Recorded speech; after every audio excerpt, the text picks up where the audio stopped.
Hello there. Thank you very much. How are you? I'm very well, thank you. Very kind of you to ask. Good, and thank you for resending the link for me. Who Not knows a what problem. happened? Doesn't matter. Doesn't matter at all. Exactly. Thank you for having me on. Well, it's my pleasure, believe me. And the purpose of this Poets of the East project is to get a chance to not just hear the poetry of wonderful poets, but to know a little bit more about them. Uh, Sure. to me, the artist's life is such an amazing adventure tale. And I can never have enough of hearing about the marvelous lives of creative people. I find it endlessly inspiring. And, you know, most of us don't have the luxury of, a lively stipend that we can wander the globe and just, pour out our ink. Most of us have a very challenging experience trying to make the time and the space to create our art. So, one of the first questions I like to ask, and by the way, ladies and gentlemen, Poets of the East is absolutely transformed because we have a chance to chat with Catrice, who is one of the most amazing poets I've met. Catrice, welcome. Thank you. Thank you for welcoming me. Thank you for asking me on. It's a great show. You've had on some amazing poets, so I feel in very good company. You are, my dear. We are honored to hear your words. Okay. And Sure. I notice in the background there's a few books back there. I do. I have quite the library. I do. Well, luckily I'm a Taoist, so I'm not jealous. but but I am impressed. It's always so wonderful to talk with a literate person who has basically enjoyed the treasury that is human literature.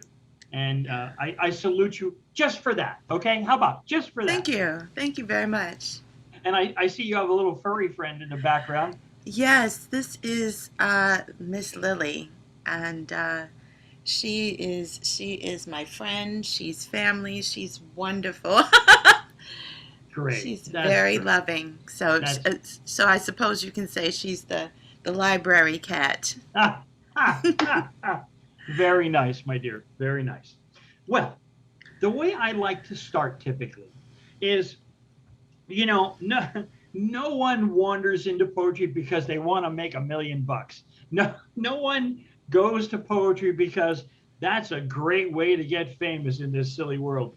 But people who come to poetry, people who are so blessed to bring poetry into this world, it's a calling. And I always ask my poets, when did you know you didn't have a choice, but you were going to be a poet? Um, I was pretty young, but I can't say I knew totally what it meant. Um, I was I was about maybe 8 or 9 years old, and I know people say those kinds of things, but I was just going through a lot of things. Um, and I really loved words, and I started reading very early, about three-ish, but your comprehension doesn't click in until a bit later. But what happened was I read an awful lot, eight, nine. My reading level was extremely high. And that isn't said to brag, it's said to say that I just didn't have a lot of friends where I could communicate how I wanted to. I loved my friends, um, but we all had different things, get different gifts. And so I just lived in books. And my parents were very gracious in that they had, this is what I grew up with. I don't know any different. This is home to me. So I literally lived in the bookcase. And so when big things happen, my parents or something I wanted to know, they'd say, go look it up. There were shelves that I could access and shelves that I was not supposed to access. As my mother said, just because you can read doesn't mean you should. These are grown-ups books. So there were things like that, and anything I wanted to know, they had a habit of directing me to the books. But also my emotions, I learned how to figure that out through books. That being said, somewhere between nine-ish, 8, 9, 10, that area, I was taking swimming lessons, and I had in the 70s, in the early 70s, I was taking swimming lessons, or mid 70s rather, I was taking swimming lessons, and they're at someone's home, and there's a final recital kind of thing where you do it so you can pass. And I was intermediate, and well, it didn't quite go as planned. I was a child that had, I was a child that did everything in my head. And as many people can relate who do things in their head, other people who are a bit more extroverted don't always interpret that well. So in terms of swimming, it was interpreted as fear and hesitation, but I was really trying to visualize the steps in my head. Once I can visualize steps, I know how it's supposed to go, and then I can feel. Well, I was pushed in the pool because I was taking too long. I wasn't ready, and I'll just say that didn't go well. I bet. And so I had my first out-of-body experience in the pool, and the Wow. paramedics had to come, Oh and no. someone pulled me out of the pool, and I had to. There was just a process, I bet. I and that bet. was a big deal for a little kid, and a Sure. big deal for my dad who came to pick me up, I who got bet. that call. Yeah. Um, we never did tell my mom, Ooh. because uh, that was going to be a lot for a mom who had we little ones. I was the eldest, and she was worried about everything. Yeah. There was just Yeah. so much. So we didn't tell her for those reasons. Yeah. And my dad just watched over me to make sure I didn't dry drown at night, to make sure all the fluid was out. Yeah. Um, but that being said, I had a lot of stuff that I could not say, Right. Right. and I didn't know where to put it. Mm-hmm. So that's when I just started. I had already tried to write and things like that, but that's when I knew that something different happened at that point. Words started coming at a rapid rate than they had been before. That's the best way I can explain that. Sure. It was like a Absolutely. channel opened, and long, circuitous explanation, but that's kind of when I knew that this thing that's happening to me is a friendly thing, and I'm going to be with it for a long time. I didn't quite know what it was for yet, but I knew it made me feel better, and I lived in words, and words came out in a certain way, so I kept going. I imagine, like a lot of us, you were one of those children chased from the adult section of the library. Yes, you don't belong over here. No, no, your books are over there. And I said, but I've read all the good books in Yeah, there. yeah, I'm finished with those. I wanted to read the tomes, that was the big thing. And of course, by the time I got to middle school, they were just kids that needed um, accommodations, not because they weren't learning well, but because everyone has a different way of learning.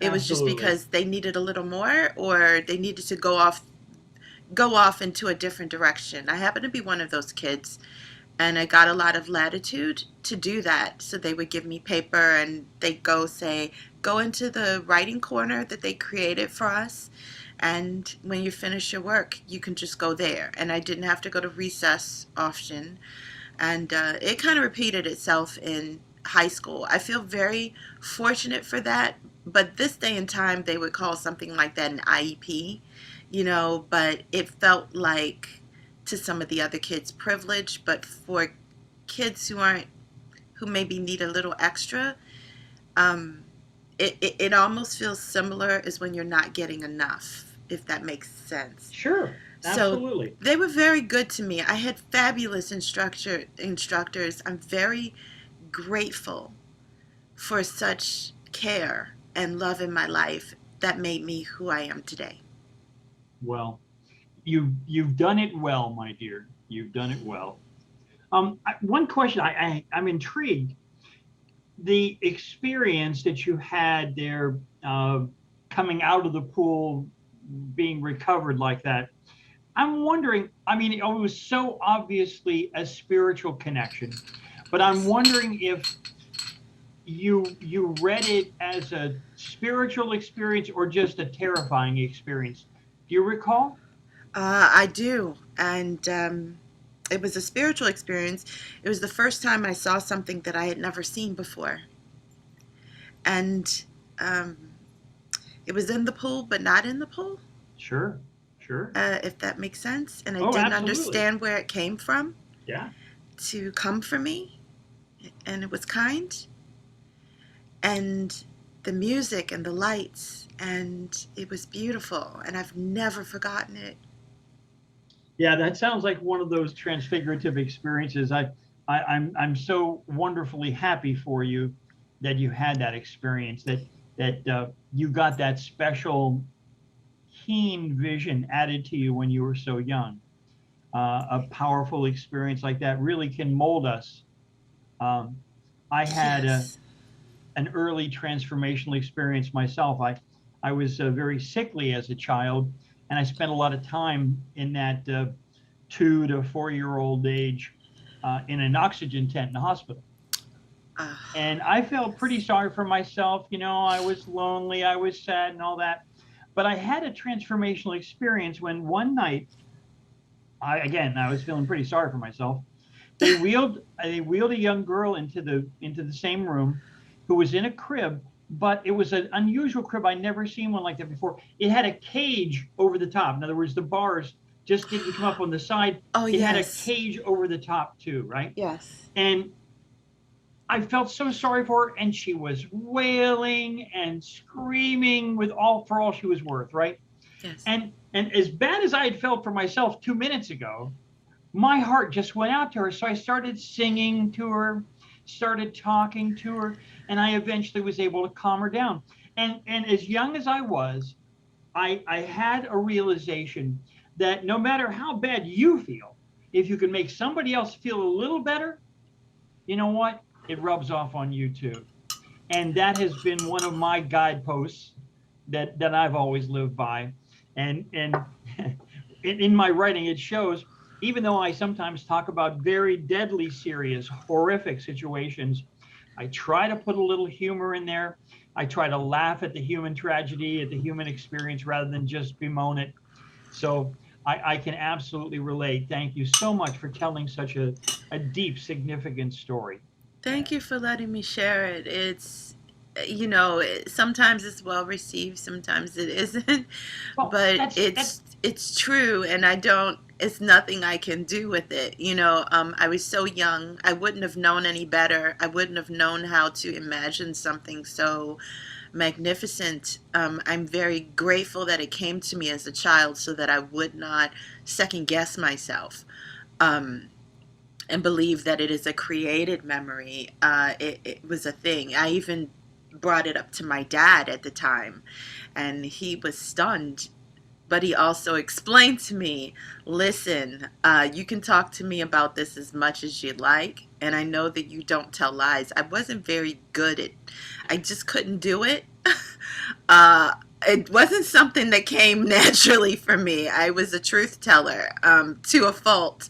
And so he knew that I wasn't making it up. But he did say that I'm not so sure the world will embrace this. So you can talk to your dad. Well, you have a wise father, that's for sure. Okay, let me ask you the next obvious question. Now, you luckily in your young years had a chance to go sit in that writer's corner and work through your concepts you're writing. Yeah. Um, did you continue, say, in high school? Were you on the newspaper or the yearbook or any of that? Did you do that sort of thing? I did. I was admitted early for that. As soon as I went to an all girls private school. Oh, here wow. in Towson, Maryland, called Notre Dame Preparatory School. Ah, Um, mainly, my parents recognized that I wasn't going to, as my mom put it, fare well in public schooling. Um, and I would just be kind of sequestered to a little group. They didn't want that. Um, they recognized that I need the education, but I need to be with people that I could also well socialize and be accepted. So I wow. did go to private schooling. And my first year in, I tried to apply for the creative writing classes, but I was an underclassman. I was a freshman, and you usually didn't get in, I believe, unless you were a junior or a senior. And there was a sophomore class you could take of something, but I wasn't eligible for that either. So the teacher that I went to ask if I could get in, and I took all my stuff, and he gave me a composition book and an assignment and told me, over the summer, this is what I want you to do. And I brought it back, and I was early admitted to the other class because he said I was one of very few students in all his years that he'd ever given that assignment to, and who actually did it over the summer without any prompting or checking in. He said I did more than I was asked. So I did do that. I was taken into the creative writing group. I stayed there for the rest of my years, and sophomore, junior, senior year. I got private counsel with that instructor, Mr. William Waters, all year. I also took English literature classes as well with all of you know my other students. Uh, and I became the editor and then the editor in chief of our creative journal, which was called Esprit. And it's kind of as, I got to do all my crazy astronomy thinking, because it was accepted. He was into black holes. I was into black holes. I finally found another human that listened to my astronomy babbling. And so, he was a great mentor. He is an amazing human being. And I would get one-on-one instruction. He would offer me books. We had a library in there. The librarian, Miss Cullen, would constantly give me books and suggestions. I spent a lot of time in the library. Um, yeah, I did those things in high school, and it's another marker that made me, really. It allowed me to flourish without interruption. I'm deeply grateful to my instructors, but I'm also grateful to my fellow um, classmates, because that would not have worked so well if they didn't trust me. I was in a school where in our graduating class there were only 128 students, five black girls in the entire class, and that was considered significant. That's not typical. It's usually one or two or zero, Yeah. five maybe. Um, and so I'm grateful to my classmates for being my sisters, my friends. We didn't know any different the way this world comes at you. We met at 13 years old or 14, and some of them had known each other since lower school. So we just learned to bond, and because they trusted me to do what I needed to do, I got to flourish. I didn't get to do it all by myself. It was a huge community. That's wonderful. That's it's so nice to hear someone had a nourishing experience like that. I had a bit of nourishment like that when I was in elementary school. Um, our principal enjoyed music so much, and she felt it was such an important part of life that she insisted that every first grader get to hear the Pittsburgh Symphony Orchestra in the most magnificent Art Deco hall in Pittsburgh. It's called the Shriners Hall. And when here I was attending this concert, and it so moved me that I was literally brought to tears by the music. And the principal, God bless her, comes over to me. She says, Ricky, what's wrong? I said, the music. It's so beautiful.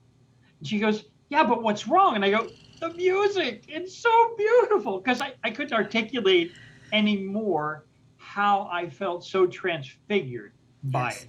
Yes. And she, God bless her, let me go with every class that went to the symphony. I got to go along.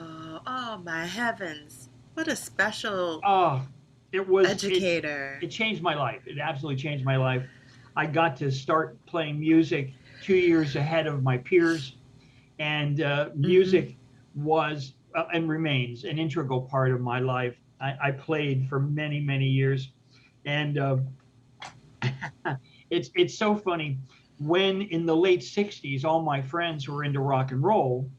Uh, I had my own Dixieland band, and we played all the hits of the 20s and 30s.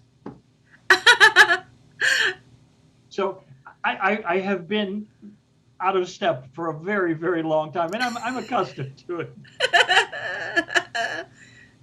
So we've talked a little bit, learned just a little bit about the young Catrice. Let's talk about Catrice, the young woman coming into her own. How did what path did you find for this young woman, so creative, such a great writer? Where did you go next? After high school, I went to college. I didn't finish at the time, but I did go, and I went all the way up to my senior year. Um, that was really tricky because I had, I love my family. I'll start off there. But like many families, we had difficulties and challenges and traumas. And I had my share of significant traumas, which impacted my ability to be as successful as I needed to be in school. But we also, like many families after divorce, experience a sort of a plummeting of economic resources. And for some, that takes you from what we were middle class to below poverty level. The dichotomy of that and receiving privileges that are well above your class are very there. It's a balance. Sure.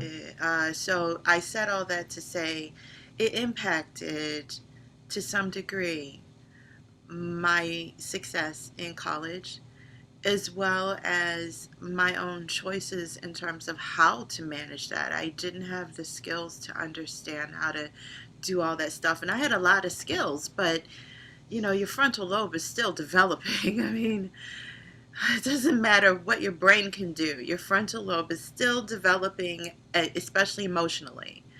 So it was just very overwhelming in some ways. College wasn't, to be honest, but um, other life things were. But Sure. that being said, I still got to do a lot of awesome stuff. I mean, I got a job through my godmother at Park Sausages during my winter masters, Uh-huh. and I was a quality control technician for the factory. So I worked alongside the engineer there, and we just did chemical processes to make sure that everything was food safe and everything was working, kind of like you do in your own kitchen. How's the temperature on the oven, the food? Is it thawed out well? What's the temp on this, etc. Except I'm doing it for thousands upon thousands of pounds. Um, let's see. I also went to work in TV as an intern. Can I stop you just for a second? Yes. I have to praise you. You know, so few people understand how significant, how intrinsic science is to our lives. You clearly understood exactly why that job was important. And the way you put it, which I just loved, you said, I'm protecting families. You know, Yeah. this wasn't a job, this was a mission. This was, you were working to make sure that people were healthy. Yeah. God bless you for it. You Thank know, you. God bless you for it. It was an honor and a pleasure, and it was one of the most. It's a historic Black-owned company here, started way before my time, and uh, I don't want to give out the year because I'm not sure what year he opened it, in the 50s or late 40s, something like that. But it was quite the big deal to be able to work in the original building and meet the founder, Mr. Henry G. Parks, and then meet the person he passed the baton to, and then go to the next facility along with them. It's one of the most magnificent things in my life, to be part of history like that. Um, but in addition to that, let's see, I did go to work in TV Yes, while I was in please. college as an intern for at the time it was a CBS affiliate here. It was WBAL, and WBAL was owned by the Hearst family at the time. And I worked on two TV shows inside Baltimore. And First Sunday with Kwesi and Fume, who many people may recognize his name from being the president of the NAACP and a congressman. But at the Right, right. time, he was a delegate. And he was very personable, very kind. I met an awful lot of people. I learned a lot of things. I learned to write for TV, I learned to edit. And then my producer, the late Lyle Mason, who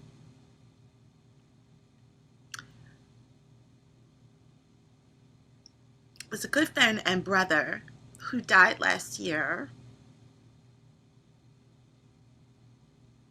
But he took this 19-year-old person in for several years and he taught me everything he knew.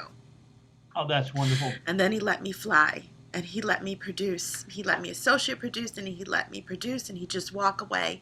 And he'd pair me with the directors who were women and he'd let me sit there in the director booth and learn. And he let me do many things. I don't know anything in my life alone. There have been so many people who just took a kid Well, and planted seeds into me. So I got to do all those cool things. let me tell you about my introduction to television because it's fairly amusing. I I have been poet, musician, artist, painter. I learned how to do light shows, and I wanted to do that wonderful Native American cultural set where I wanted to go and get my dream quest, find out what I'm here for. Hmm. And I had already been interested in meditation, and I did comparative religious study as a young man. But when I was up in the mountains, I literally climbed to the top of the Sangre de Cristo Mountains, and I was going to stay there until I got my dream. And the very first morning that I was up there, a Native American walked up to me, just walking up the trail toward my camp, and he said, "I dreamt about you. You're going to go back to Miami and get a job in television." And I said, "Oh, that's preposterous." I had I had friends that had degrees in journalism, degrees in media, couldn't get a job. Could I said, "Look, I'm a poet, light show artist. There's no place for me in television. Commercial television is such an incestuous place. People are rarely given opportunities in it. I just don't think that's possible." Needless to say, a few months later, I'm hired by a television studio. Okay. My first day on the job, they said, "Okay, we've got to get this commercial." It was a broadcast house. We shot and produced commercials for the whole world, for the whole world, mostly the U.S. But they said, "Stay on the studio floor until they finish cutting this video, a commercial, and then you're going to take it right to the airport." So I'm standing there just cooling my heels. They were shooting a Dodge commercial with this archetypal Georgia cop, and the director kept having him repeat one line. It was the closing line. They wanted that tag delivered just right. He wasn't happy. So literally the whole afternoon they were working on one line and the closing shot. Finally they finished it. And before I could take it away, the producer said, "Everybody hold still. Don't move." And then he turns to the director and says, "Get on the stage, get on the set." And he's like, "Man, look, we've been doing this crap all day. I want to get out of here." He said, "Look, I'm telling you, I'm the producer. Go sit on the set with talent." So the director, Right. wanders over, and unbeknownst to him, off camera and out of his sight, they hand the producer a cream pie, which he then plants in the face of the director. I said, I can do this. I like this. This is my kind of work. What was the program or the It film was it called? was a Dodge car commercial. It was a ripoff of the theme from Smokey and the Bandit, where it was the Georgia cop, stout fellow, kind of cocked back in his chair, and whatever it was, they're selling Dodge trucks. And but that one moment said to me, I can work in television. My last television job, I was operations manager and senior producer at a TV station here, a bilingual station in Florida. But Hmm. enough of me. Let's talk about you. Okay, so you have the opportunity to produce public affairs shows. I'm sure creative informational shows. That is so wonderful. That is such a great opportunity. Now, you're obviously writing for commercial television. What else were you writing? I was writing for a newspaper, and I skipped a year. I started when I was 19. The story, but I apologize. I skipped a year. So before I graduated high school, in my senior year, I started writing for the historic Afro newspaper here in Baltimore as a junior intern, and they took me in because I was writing in high school. So I had a little. I thought I had a portfolio. It was really my poems, and that I had been doing for school and my projects for school. And they thought, take a chance on this kid. So the latter half of my senior year, they let me be a features writer, a regular features writer, and a you remember back in the day when people edited it, people know computers now, but back then everything was pasted on the boards and you had to go through and walk around and read all of the copy on the boards to participate in the editing, and everybody just kind of went around round robin. So I did that too. I learned to go out on interviews, I learned to conduct interviews. I just learned a lot of things. Oh, that's amazing. So I was writing that, and but after the latter half of college and after college, I was mostly writing poetry. I was learning how to write spoken word beyond traditional poetry. I was learning how to. I was writing public affairs stuff for some cable access company, and a local magazine called Image Connections, writing articles for them. So when Haile Garima, the filmmaker, the Ethiopian filmmaker, had his movie premiere Sankofa, I was granted an interview for the Baltimore premiere and wrote a multiple page article and interview. I still have it. Um, who knew? And it's that's another highlight because he was awesome. So I was doing things like that, and then went on later in my later 20s to become a member of a marketing association called the Baltimore Marketing Association, and I was a junior board member, and I was learning the business side of things and the business side of PR, and learning how to. They were allowing me to be part of these committees and like a not the head of it, but sort of apprenticing under the head to learn how to pull these kinds of big things together and Wonderful. work with the media. And so I was doing stuff like that and just My learning how goodness. life worked. What an amazing esteemed career. I am so glad we did this. This is an amazing story. You, my dear, have quite a talent and have done good work with it, and that shows. Okay. I hope so. I hope so. Oh, I would hate to get to the end of my life and have wasted any of the wonderful things that have been seeded into me. if you'll allow me, I think that's impossible. Now, we've learned just a little bit about the wonderful Catrice. How about if we hear some of her writing? I Sure. think it's time. Sure. Is there anything particular you would like to hear? My dear, it is entirely in your very capable hands. Be Okay. directed by your spirit. I have no hesitation to say that. And at least 10 or 15 minutes, be my guest. Okay? Okay. So don't feel compressed, don't feel constrained. Thank you. There's one I really want to do if my computer would please cooperate with me. Don't worry. Take a minute if you need it. Take a minute because this is all editable.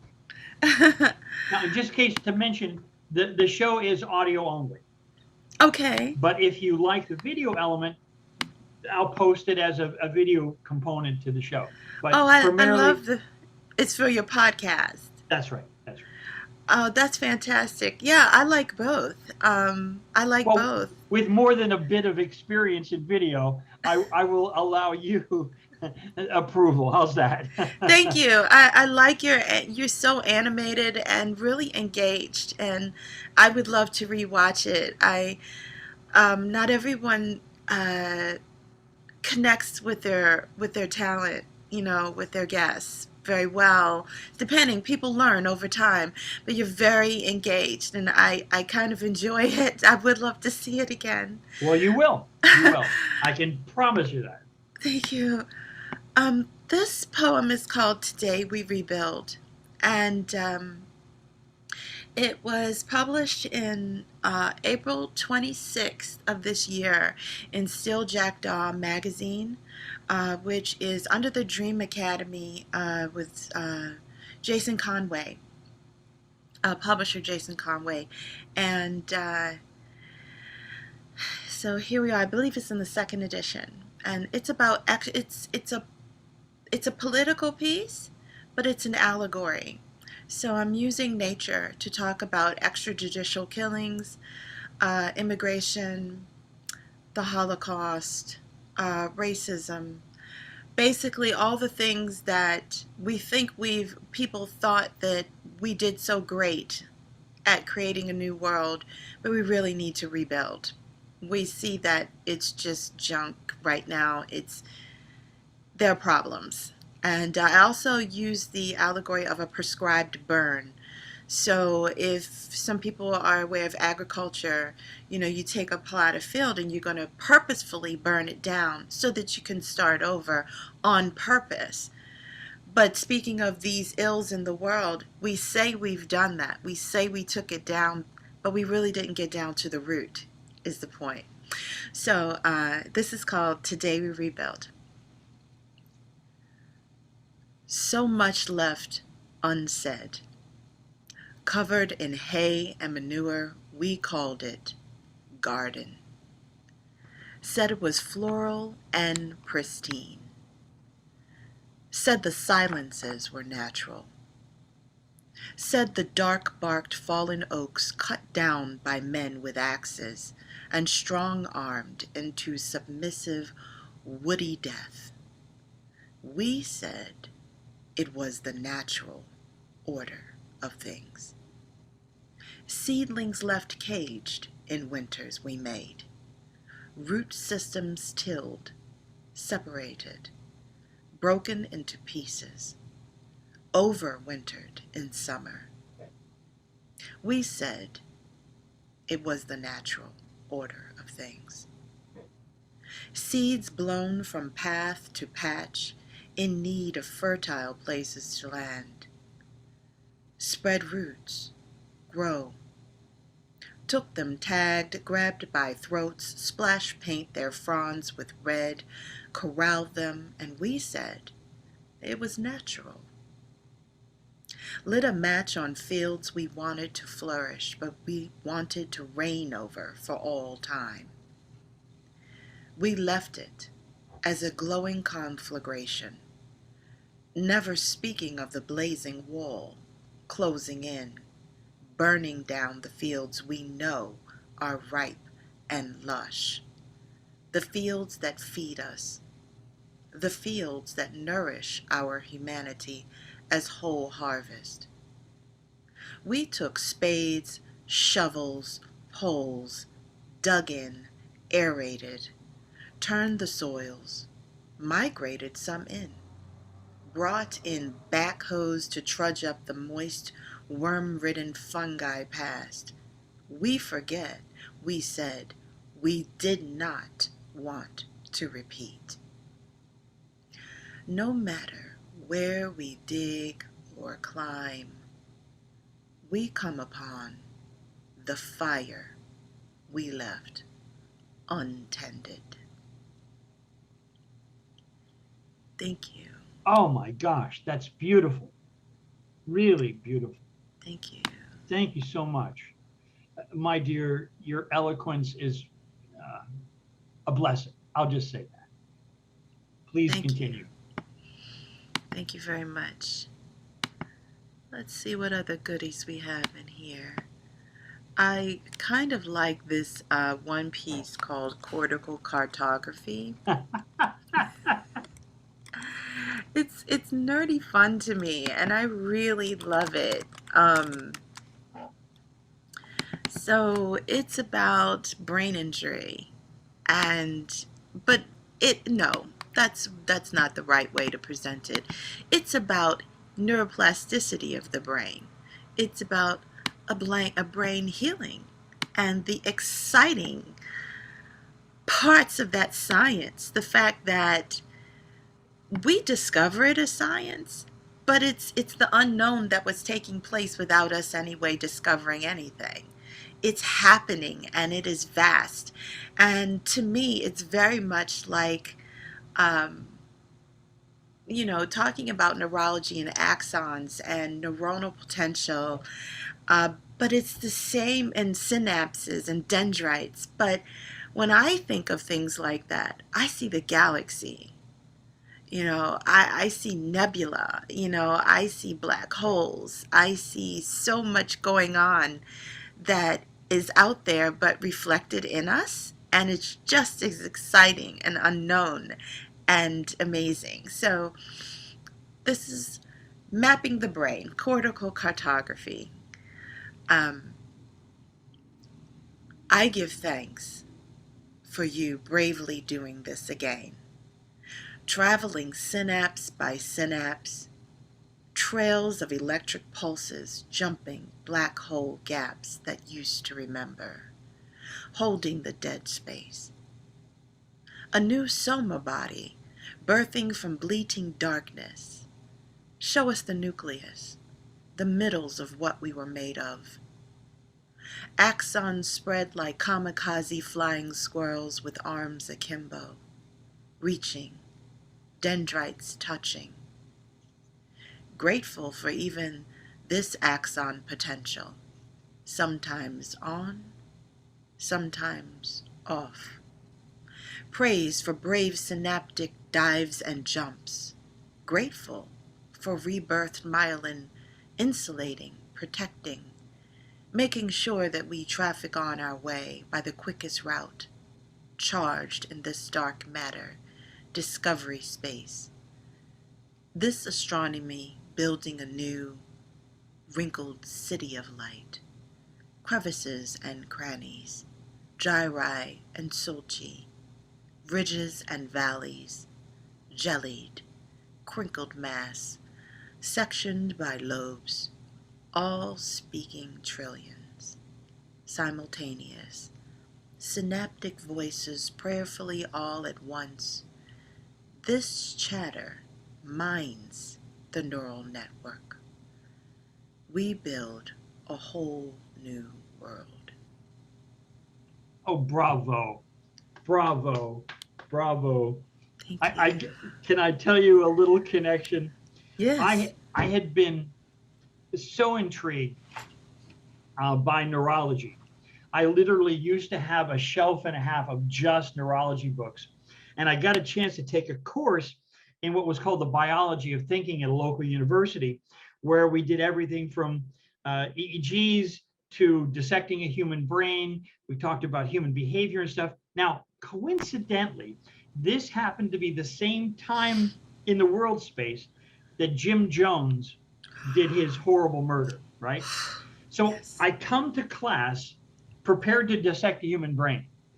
The news is full of this, oh my God, the mass suicide, forgetting that this was murder. This was plain and simple murder. And most of the other students were educators.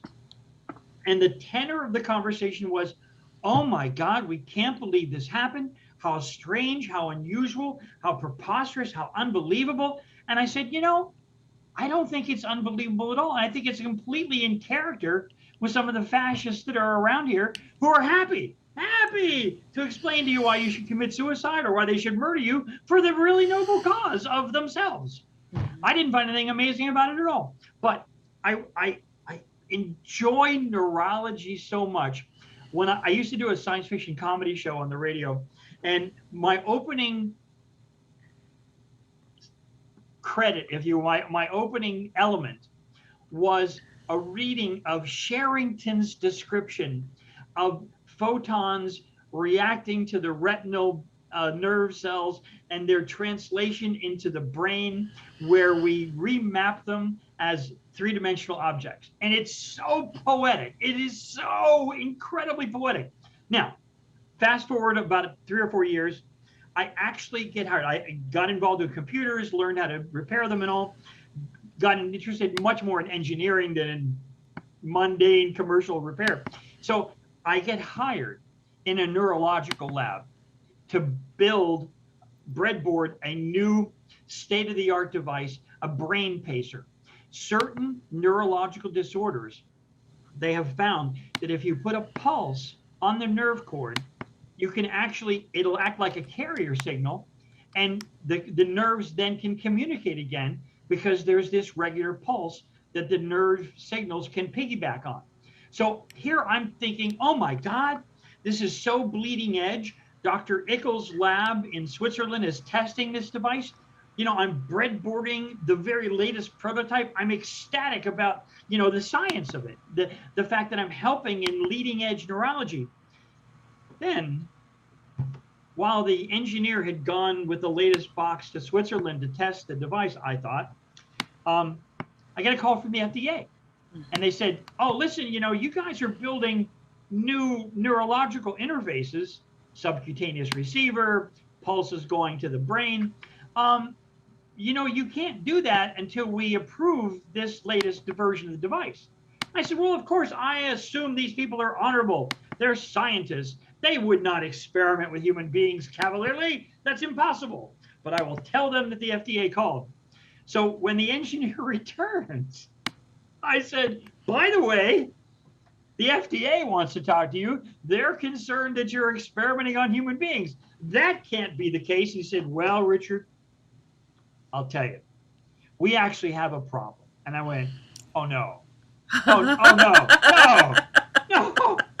He said, well, as a matter of fact, I had this woman hooked up to the new device.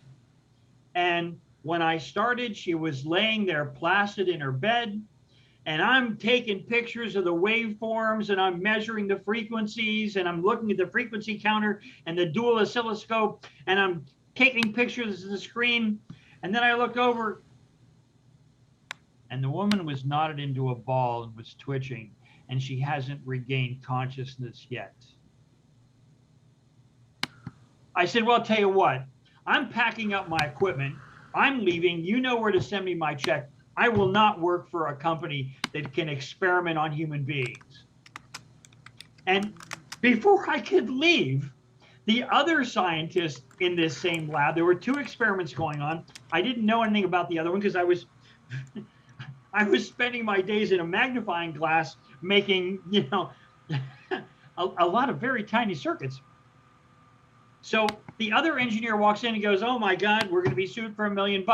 So the guy I had been talking to said, well, how do you know what happened to me? And he goes, oh God, no. We were doing surgery at a hospital nearby with our device used for retinal surgery that maintains fluid levels in the eyeball when a power failure dropped power to 0. And instead of failing to neutral, our machine sucked her eyes right out of her head.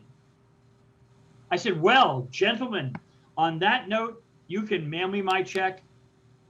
I thought, here in science land, we had some respect for human For life. life. I can see why they were in trouble. I mean, that's totally unethical. I, And it's cruel and unjust. I mean, Oh can you my say, goodness. Nazi experiments? Ooh, You don't, well, no one wow. with any morals would do that. No, And I wouldn't work for people like that. So I we went don't back to blame you. rock and roll where at least they don't kill people. Not usually, anyway. Not on purpose, right? Well, I was production manager and stage manager for a concert company for about 15 years, and I will tell you this: in my book, the stage and the audience, human security first, human safety first. Yeah. I had to talk John Mayall off a stage when he was holding a 45 and a bottle of bourbon, and I said, John, this is Miami. The cops shoot first and ask questions later. Give me the damn gun. And he went, oh, yeah, this is the era of Miami Vice. Oh, okay, here. So he gave me his gun so that, yeah. Woo! So You've seen it. I've You've been there, definitely done seen it. that. Yeah. Yes. Okay. How about another poem from Catrice? Sure. Since we are talking about frequencies, I thought I would read one about frequency. And it's actually a love poem. It's called In the Frequency. And it plays on all of the words, So ohm is OHM, meaning the ohms. Yes, And yes. but it Resistance is useless. Yes, and I also use Om as in OM for meditative, so I'm playing a lot with a lot of different words. It's easier to see on the page, but because and Hertz, HERTZ, and then in other times I'm using HURTS. Of course. So there's a lot of homophone, homonym play going on in this poem. So this is going to be published soon in the Pandemic Love Anthology by Eichel Press. This is called In the Frequency. Is it possible that in the frequency you found in me the grounded parts of yourself, thundering, whole, uncracked? Circuits left broken by distorted, unsafe currents back in safe mode. Kundalini coiled, waiting. You found me awakened, fluttered, atrial, beating ohms, feeding for you in this virtual space. Pulses speaking our ebbs, flows, synergies blown through, amplified, crested in our pixelated silences. We see better, we get closer. You've written your ballad into me, call and response. Could it be me, lyrical, etched into this time again, entwined? You sing the song my electrified marrow's been waiting to hear, gather itself. And it is written on the inside of me, growled in an echo serenading deep in the night that sings me to sleep, pulsating a lullaby, rocking me, sound. We can't say our goodbyes. No, not this time. We've only just said our lifetime of hellos. I need you here in the crests and the troughs, riding high, pinned low, blown through, boundless in this digital hyperspace, shuttling past Hertz. Time travelers, no night or day, no need for time or to keep pace with light. We ride this current. Twin energies synced. We recognize our Hertz combined altitudes. We go counterclockwise higher. I hear you astral traveling, feel you in the night, and you touch me when you think I cannot hear you thinking me there. Three-dimensional seduction uncoiled, elevated, vibrating. You find your way inside me willingly, unbraced, ungrounded, where we sing our songs, electronic duets across oceans, time, space, channeled, charged. Beautiful, beautiful. I absolutely enjoy that. When I was studying for my engineering license, broadcast engineering license, I tried so hard to really get the logic of circuits right. I had this amazing dream where I saw the world and all the people in it as some were capacitors, some were resistors, some were transistors, some were gates, some were op Ah, amps, and I had that realization, and I totally saw the world for like the next 2 days, totally as circuits. I absolutely enjoyed that. Thank you so much. you're welcome. Thank you for listening. And it's always nice to talk to people because everyone gets something different from it, and it's always nice to talk to people for whom the science makes sense and makes a difference. Because it's fun, it's fun with science. Let, may I share one of my science poems with you? Oh, please. I always feel guilty asking my friends, the poets, to perform their work without some compensation, without some small modicum of tailback. So this is, hold on one sec. This is called the Bronto I Never Saw Us. And What a title. the point of this poem was I had heard this amazing news story that scientists have reevaluated the fossil record, and it seems that what we've been calling Brontosaurus, right? Mm-hmm.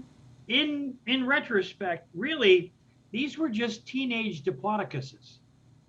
So they have decided that Brontosaurus is a term without a thing. It is a mistake, and they never existed. And then, I was feeling fairly philosophical when I heard that story, and I said, "Now wait a minute.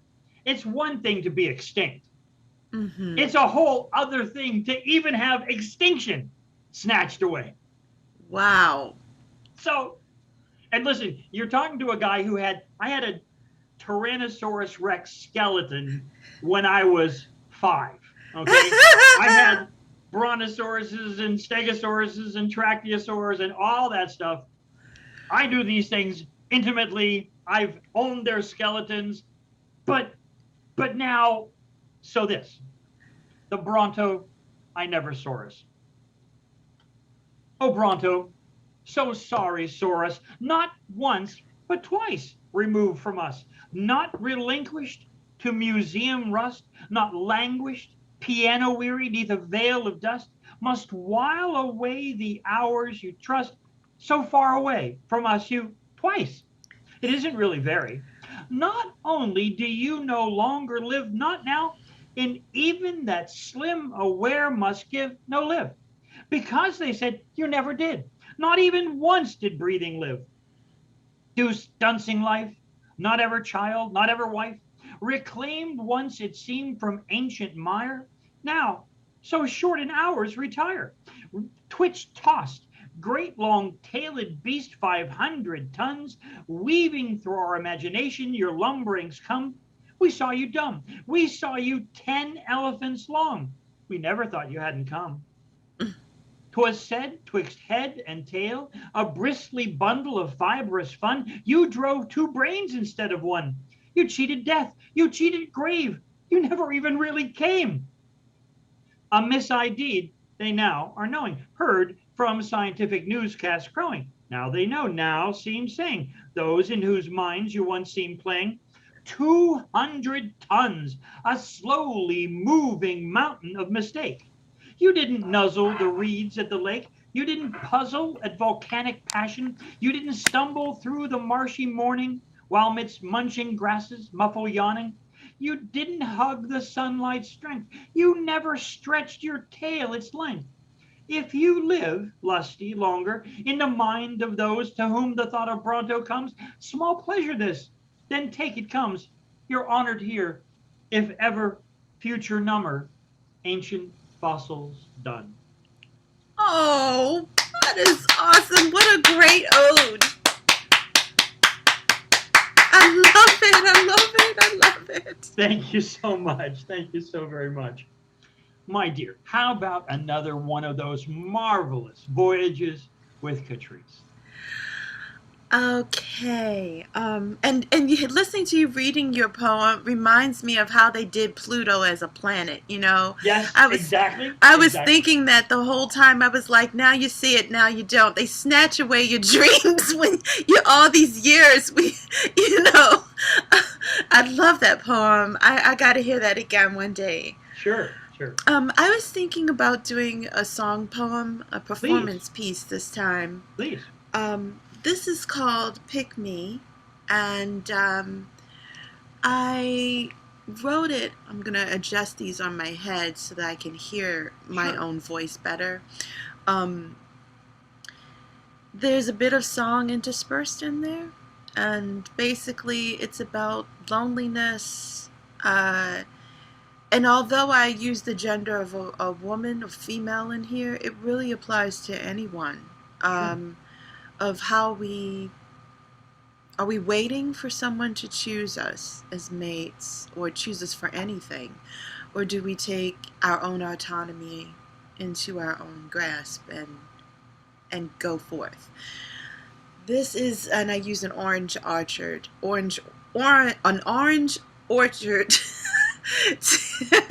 to pick this. It's called Pick Me.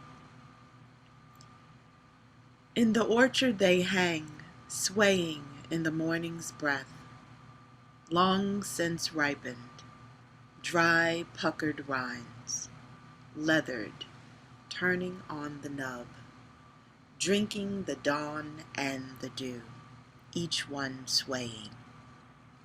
Pick me, pick me. These waters run deep, running, running free. Pick me, pick me in the sun, when the day's done. Oh, pick me. These waters run deep, running, running free. Pick me, pick me. Which one? This one, nimble, peeling back its pebbled skin, hiding the sheathed face of her fruit, unthreads the pith. Gentle, gentle, each ribbon strand spinning gold, setting her free from imprisoned rind, pulling back stubborn membranes, the opaque veil of her sectioned. Despite embittered seas, she is there, swimming, juiced, shedding her skins, her fruity soul skinless, dripping, cradled in the lush grasses, sprung to hold her up. The fall was a jump. She chose herself. These waters run deep, running, running free. Pick me in the sun, when the day is done. Pick me. These waters run deep, running, running free. Pick me, pick me, pick me.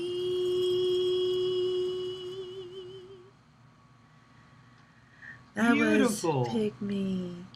The mention of the fall in that poem is a reference to Eve in the Garden of Eden. Sure. And it's my dig at Milton because he pisses me off. And so it's I write it nicely though as a little what do you call it, footnote. It's a strong dissenting rebuttal to Milton's depiction of Eve and her own sense of intelligence and personal agency. He made it her fault, but but even if she made a terrible choice, it's still a choice of autonomy. Rather necessarily one of just ignorance. She made a decision, and so I think he missed part of that. But I give him some slack because of the times he was in. But it's my dig at you, Milton. So Absolutely, absolutely. You know, to me, there's certain special parts of art, like the hidden choice you have there of that term and the reference to you. I think of the knowing looks shared between musicians on a stage when they have that little private joke. That to me, I used to make a joke to my friends when I was doing production that the best part of any show is the headset chat for the lighting director because he has time to be a wise aleck, and everybody else is working really hard to make this show right, but the head lighting director, he's having a little bit of fun. My dear, this has been so charming. thank you. I can't thank you enough. I had heard you, knew you were a great poet. I am now so much more in awe. You are such a fine human being, so eloquent. Thank you.